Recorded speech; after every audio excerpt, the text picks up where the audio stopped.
OK， 但記住，當我哋人長大嘅時候咧，你會發覺你嘅職業嘅五花八門咧，會隨住你可能咩咧睇電視啦，出嚟個社會即係打滾過嘅，或者睇下電影嘅時候咧，你發覺你嘅職業五花八門開始。但係今日我嘅講座由你哋嘅 dream 開始，好緊要。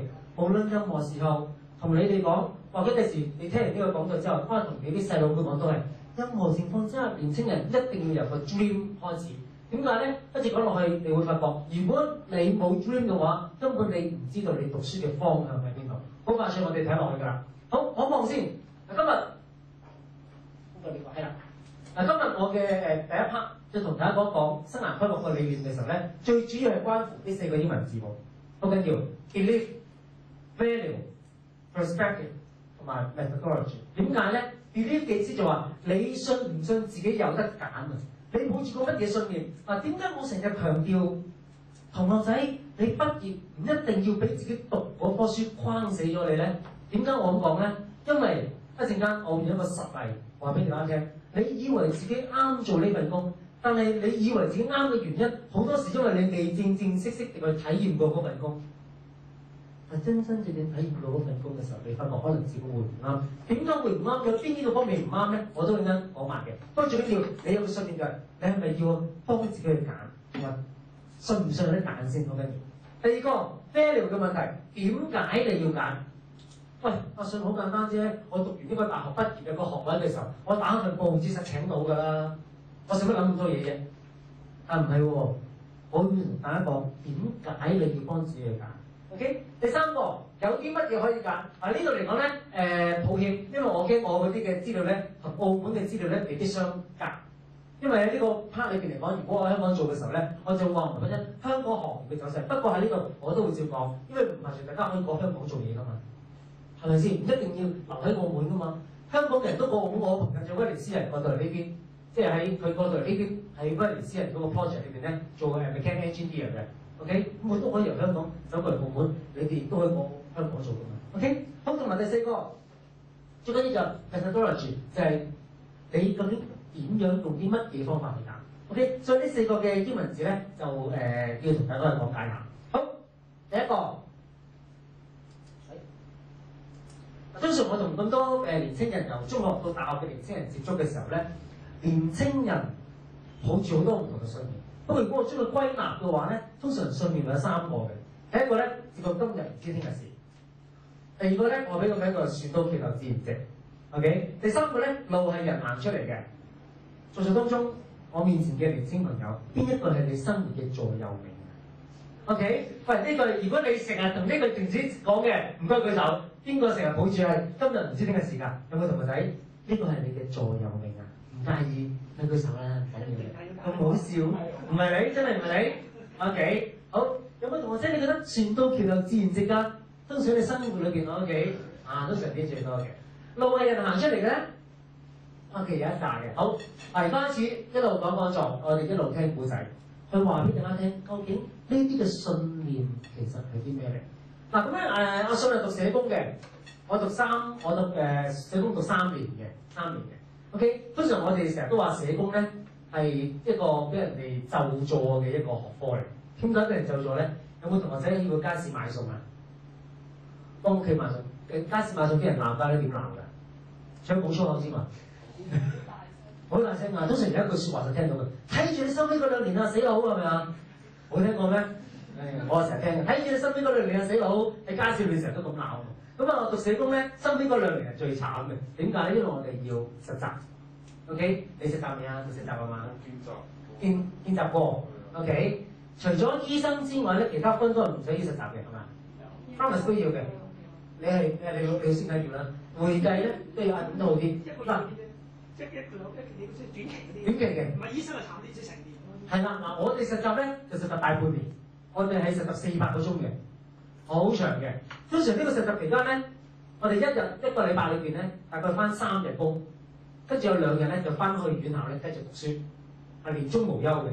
OK， 咁嗰陣時我實習嘅年代咧都好遙遠㗎啦。我實習最後尾嗰個實習咧我就舒服啲，我就喺啲球場裏邊咧執僆仔，執咩僆仔咧？左一條青龍，右一條一隻白虎，背脊有副千手觀音嗰啲，即係嗰啲我哋叫外展僆仔啊，啲曳仔啊，我執嗰啲曳仔嚟咧同佢做輔導嘅。我呢個故事嘅主人公就唔係我，係我同期嘅一個同學，一個女同學嚟嘅。佢去邊度做實習咧？去醫院裏邊做實習社工。澳門有幾間醫院啊？我兩間醫院。所以3間開3間。咁醫院裏邊有冇醫務社工㗎？知唔知？應該有我。咁我個同學咧就醫院裏邊做醫務社工。咁啊得意啦！佢話咧，佢啊喺個實習醫務社工期間裏邊咧，每一日實習完之後翻屋企咧，你估佢第一件事做啲乜嘢啊？唔係洗手，真係喎，除鞋入房就喊。發生啲咩事咧？好簡單，喺醫院裏邊見到最多咩人啊？哇！如果你見得出死人有驚喎，下次你喺醫院係咪驚喎係嘛？第三頂啦，一推開道門就屍橫遍野，血流成河咁樣。唔係 ，OK 喺醫院裏面見得最多咩人啊？驚人啊！不如咁講啦，喺醫院裏邊見得最多咧係病人嘅家屬。咁啊，通常你只會見到5、6個病人家屬圍住一個病人，你見唔到5、6個病人圍住一個家屬㗎。見到你好尷尬，你知嗰個係邊個家屬嚟㗎嘛 ？OK。咁啊，通常咧，於是乎你喺醫院做醫務社工嘅時候咧，你見得最多係病人嘅家屬。嗱，好老實嗰句，醫院裏邊除咗婦產科之外咧，冇乜邊個科係開心嘅。OK，所以咧，你喺做醫務社工嘅期間咧，通常見到好多病人同埋病人嘅家屬咧同你訴苦，好唔開心，唔知發生啲咩事。喺醫院裏邊做醫務社工最多係咩咧？嗰啲病人即係過身嘅時候咧，我哋要幫嗰啲家屬做 counsel， 呢個情況最辛苦。於是乎我同學點咧？每個禮拜裏邊咧有2、3日時間喺醫院裏邊咧，就聽埋呢啲咁唔開心嘅故仔。啊，原來咧佢個性格，聽住喎，第一個重點。佢性格係啲咩人咧？佢性格原來我哋識佢咧，我哋呢個女同學咧係都多愁善感，夜晚會擔天望地睇星星嗰啲人嚟㗎。行下街嘅時候有片樹葉落咗嚟就會話啊秋天嚟啦嗰啲啊，即係多愁善感就會咁樣啊嘛。佢醫院裏邊聽埋嗰啲唔開心嘅故仔，一個唔該。帶埋冇做袋，OK， 帶埋拎翻屋企。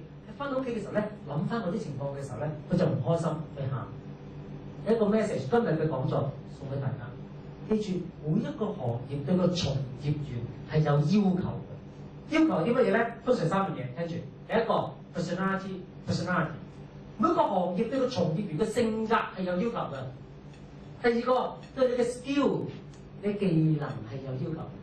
第3個對你嘅 knowledge 有要求，呢3方面咧足以玩死你。好啦，咁啊故事繼續發展咯喎。於是乎咧，我呢個同學仔咧點咧？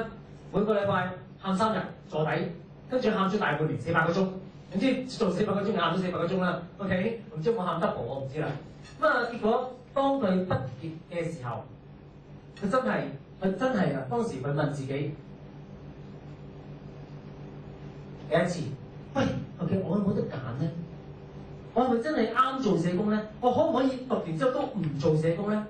當時咧，佢係中6、中7嘅時候，以為自己好適合做社工，但係發覺原來去到做社工嘅時候咧，你多愁善感型嘅人，你都可以做社工，但係你做得唔會開心，你做得好辛苦。於是乎，畢業之後，佢同佢爸爸媽媽真正嘅討論過一次，可唔可以我嘥咗你3年嘅時間，幫我讀書讀大學？但係最後尾我唔做社工，咁冇辦法啦。佢爸爸媽媽見佢日日都喊到豬頭咁樣，喊到阿媽都唔認得，咁咪唔好做啦。OK， 於是乎點樣咧？好啦，於是乎咧就呢個喎。點啊？咁啊打一份報紙，畢業嘅時候，大學生乜都請㗎啦。打一份報紙嘅時候，通常啲工作咧最多嗰個 ad 啊，即係廣告咧，就話招聘大學畢業生，有個大學嘅學位或者幾多年工作經驗咧，我哋就會請你。